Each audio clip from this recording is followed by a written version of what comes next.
Hey there, welcome to Beauty at Work. We're in between seasons at the moment, so please enjoy this clip from one of our earlier episodes.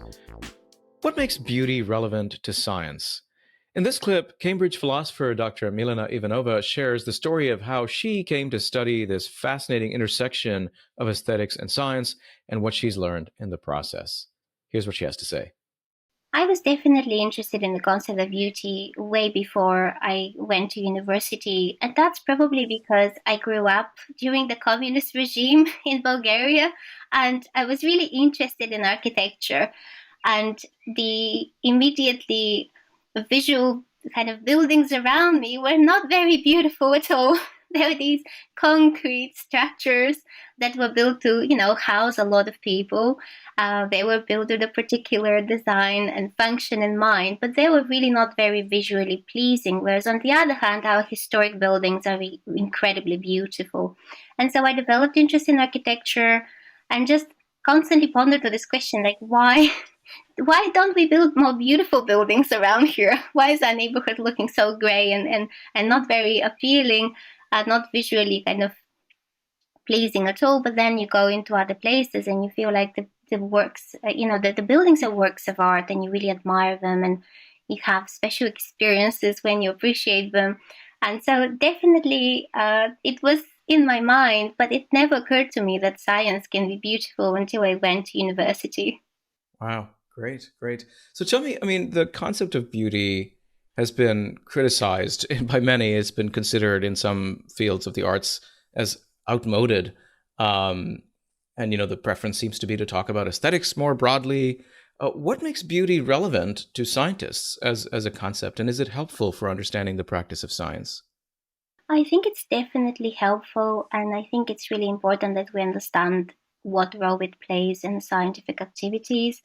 We can understand why in art we have this move away from beauty because art has developed in many different ways, and we have revolutionary art that challenges many concepts. One of them is what art is, and we have presentation of very ordinary, displeasing objects in a artistic setting, and then we get to wonder, is this really artwork? What makes it artwork? Was the positioning of an ordinary object like Duchamp's urinal, that's positioning it in the museum or the art gallery, what makes it an artwork? What is it exactly about it? Because it's not the intrinsic features, is it? There's nothing very beautiful about the artifact itself. So we can see how traditionally we get to, interrogate these concepts.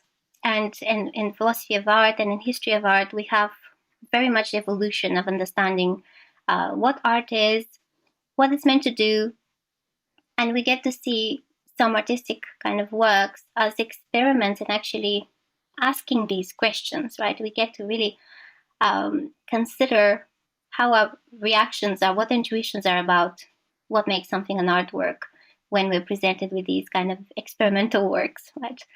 In science, it's really interesting that scientists continuously talk about beauty, no matter what the setting, no matter how science is changing. We see that it's a notion that continues to be used and that it plays interesting functions in reasoning, right? So we think that one interaction with beauty that we have when you start even inquiring something is just appreciating nature, and that can be triggering into investigation because we find nature beautiful.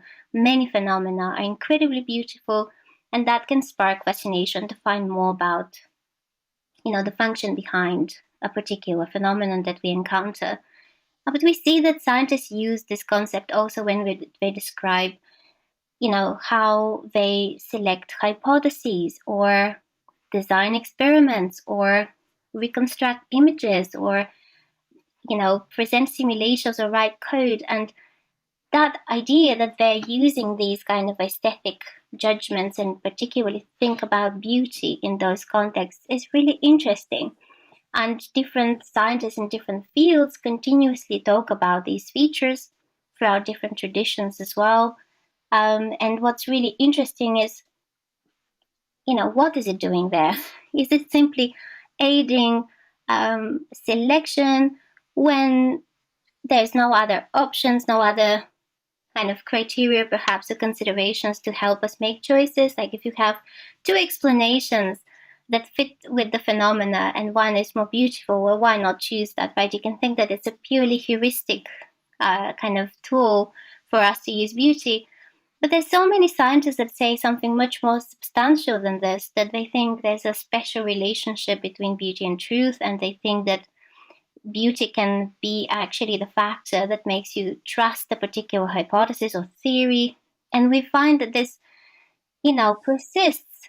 And we have this idea going back from the ancient philosophers like Plato to people like Paul Dirac and Albert Einstein, to more recently scientists like Mary Gell-Mann, for instance, expressing these ideas. And so it's really fascinating that the scientists do make these kinds of judgments about beauty. They use it in different ways. And from the perspective of a philosopher, what I want to understand is that a good idea? First of all, how are these judgments made, in what contexts? And then, is that a good idea? What exactly can we say beauty justifiably can do in scientific theorizing? That's the big question, or the big questions behind this kind of reasoning. But the more, I think, interesting question at the moment I'm thinking about is actually just understanding how these judgments enter in designing experiments and evaluating data, more kind of practice related questions. Yeah, yeah, no, that's great. So, yeah, because I mean, there's certainly, I would imagine, the experience of encountering the beauty of nature or of natural objects or the phenomena that scientists study might be fairly consistent across history, but then the kinds of particular heuristic uses of beauty, um, certain equations as guides to truth. I mean, is that mode of um, so seeing beauty in the the sort of in scientific objects or in the process of doing science. Do you see that as being a consistent feature of science, or is there something new to is this basically has the concept of beauty changed in some way in these dimensions of science? I mean, my initial kind of approach was that, well, why should we expect that there is anything consistent among different scientists in different scientific periods, right? Science changes really dramatically in different kind of centuries, how it's done, thinking about experimental practice. Also, we see dramatic changes if we think about tabletop experiments in the 17th century, simple, very cheap stuff. Equipment is cheap, one person performs. And we think about today when thousands of people were involved in the construction of massive experimental setups. And, there's such different ways of making an experiment, for instance, or the scientific theories as well, very different. Um, why should we expect there is anything stable? But I think there are ways to address this question and think that there is something stable actually.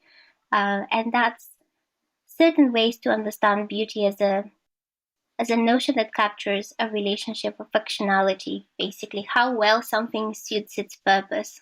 And that can be achieved by different ways, but there's something stable in appreciating optimality for purpose. And I think that kind of focus can help us escape this idea that, well, if people have such a different, disagreeing conceptions of beauty, how can they possibly even say these judgments have any objectivity to them? And how could we think that scientists can agree among themselves when we talk about beauty? I think we think about that way, about functionality, appreciating functionality and optimality for purpose. We can think that, yeah, we can accommodate a lot of different ways of doing science and doing experiments and still appreciate this kind of intricate beauty behind that setup. Yeah, could you give us an example of what that might look like? That appreciation for functionality and optimality across experiments, and the what role beauty plays there. Yes, absolutely. I mean, so I've argued in my work that when we ask what makes an experiment beautiful, we can think about some very immediate features to experiments that come to our mind. So maybe I should give an example to this.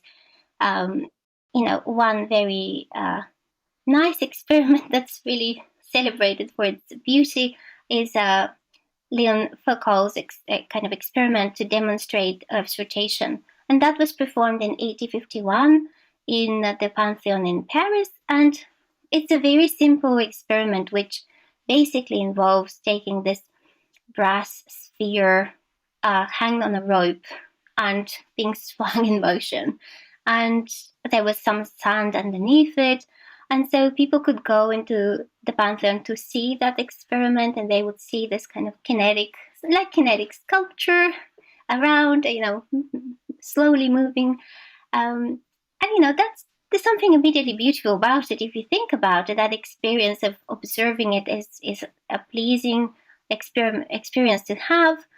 There are some visually pleasing features to that experiment, but I argue that these features are really not necessary or sufficient to our aesthetic appreciation of the experiment.